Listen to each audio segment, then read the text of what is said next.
She doesn't want to be understood, she wants to be felt. And if you're looking for logic, you'll never survive inside a woman's desire.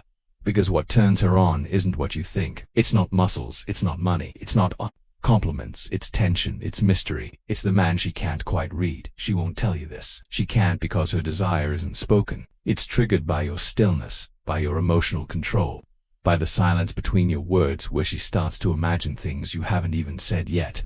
These are the rules no one tells you because most men don't even see them.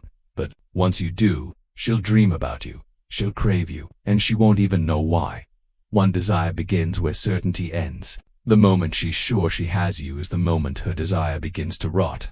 Not her love, not her appreciation, but that raw electric heart-racing hunger. It dies in the hands of predictability. Because female desire does not thrive in security. It thrives in tension, in mystery, in the unresolved.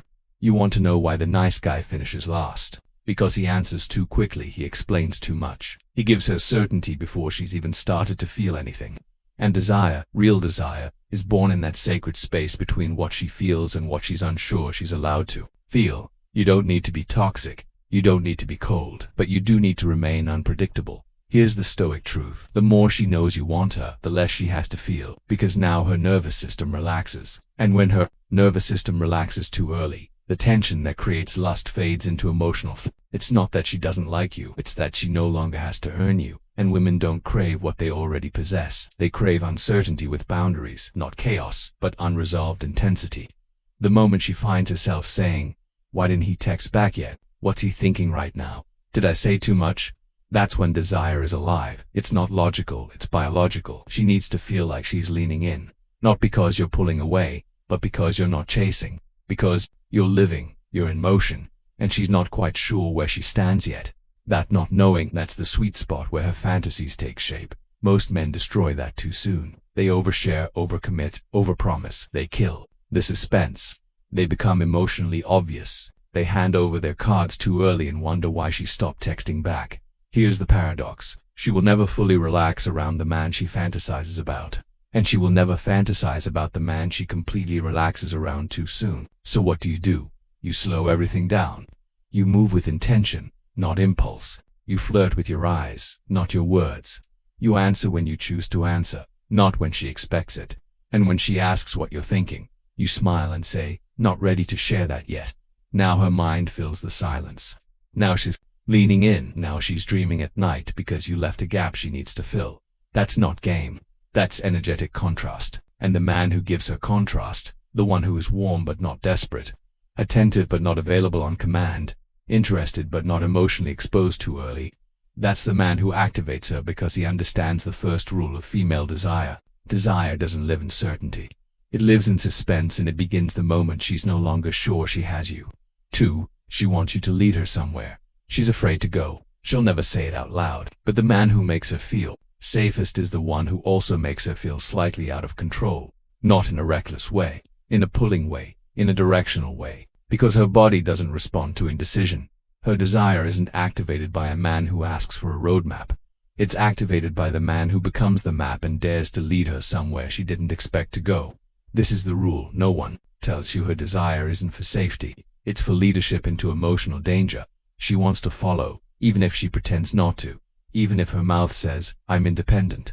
Her nervous system still craves a man who moves first, who walks into the room with certainty, who orders with calm, who makes decisions without double-checking her reaction, who says, "Come here," instead of, "Is this okay?"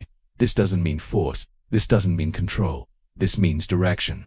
A woman is not turned on by softness alone. She is turned on by structure that leads her into softness.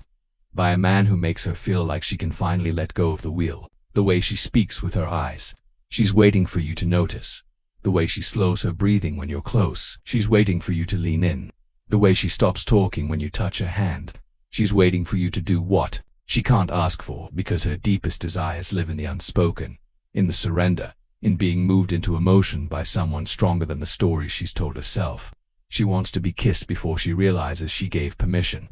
She wants to be held in a way that silences her mind. She wants to be told, "I like the way you hesitate." It's honest, and feels seen in her fear, because that fear, that hesitation, that's where her deepest fantasies live. And the only man who unlocks them is the one who walks confidently into them, Most men wait. They ask for signs. They want certainty. They say, I don't want to make you uncomfortable, and in doing so they become forgettably safe. But the man who looks at her like he knows what she wants before she does, the man who leads her energy, not just mirrors it, that's the man who stays in her dreams because he didn't push her, he guided her. He took her by the hand, not just physically, but emotionally, and led her into a version of herself she only shows to the right man.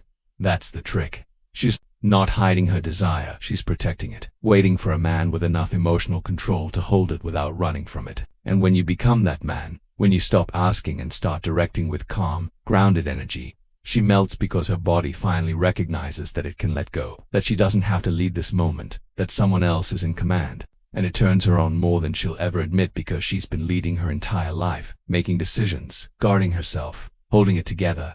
And all she wants now is a moment where she can fall apart into your presence, where you lead her somewhere unknown and she trusts you enough to go.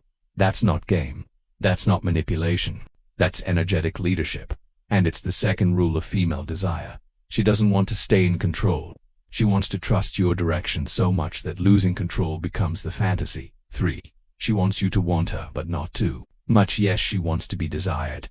But the moment she feels worried, her desire begins to evaporate. It's a paradox most men never solve.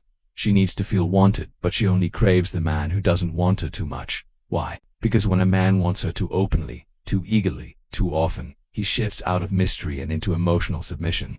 And once that happens, the sexual polarity collapses. Her body isn't wired for devotion at first sight. It's wired for the uncertainty of being near a man who could want her, but hasn't decided yet. The nice guy says, "You're everything I've ever wanted." But the man who drives her crazy, he looks at her and says, "You're interesting, I'm still figuring you out." That difference, it changes everything, because she doesn't want to be a reward for neediness. She wants to be a response to your standards. She wants to be earned, but only when she senses you don't need to win her. That's what turns her on. That's what makes her fantasize. Not about what you'll to do for her, but what it'll take to make you choose her. Because your approval, that's currency. And if you hand it over too quickly, without effort, without contrast, without making her feel the tension of not having it yet, she stops feeling pulled toward you. Desire dies. Why? Because you've made it too easy. And female desire does not thrive in ease. It thrives in the pursuit of emotional elevation. She wants to feel like you see her, yes, but only after she's shown you why she deserves to be seen. Not because you're cold, not because you're manipulative, but because you have emotional discipline. You want her, of course you do, but you don't need her, and you damn sure don't broadcast your obsession before she's shown you her soul. That restraint, that tension, that calm hunger held just beneath the surface, that's seductive. It's the energy that says, yes, I want you, but I won't chase you. You'll feel it when I decide the moment's right. And now she leans in because you've made your desire feel earned. Not automatic, not performative, but precise. And when she senses that your attraction isn't a default, but a conscious choice you're still holding back, she becomes obsessed with earning it. That's what keeps her up at night. Not the guy who pours his heart out on day one, but the one who looks at her like he could ruin her confidence and still hasn't decided whether he will. It's not about playing hard to get. It's about being hard to move. Stoic men understand this. You don't flood her with attention. You create a drought so that every drop feels sacred. You don't smother her with affection. You give her your eyes, but not your approval. Your attention, but not your full emotional submission. Not yet. And when you finally give it, when you finally lean in, when you finally say, "Now you've got me," she melts because she knows how rare that moment was. And now her desire isn't based on what she sees in herself. It's based on what she sees in you. That's the third rule of female desire. She wants to be wanted, but she only desires the man whose want is never guaranteed. If you've ever made her feel something just by being near, comment, "She felt my silence." Like this video if you're finished playing her game and ready to make her play yours. Subscribe if you want to master the real rules of attraction.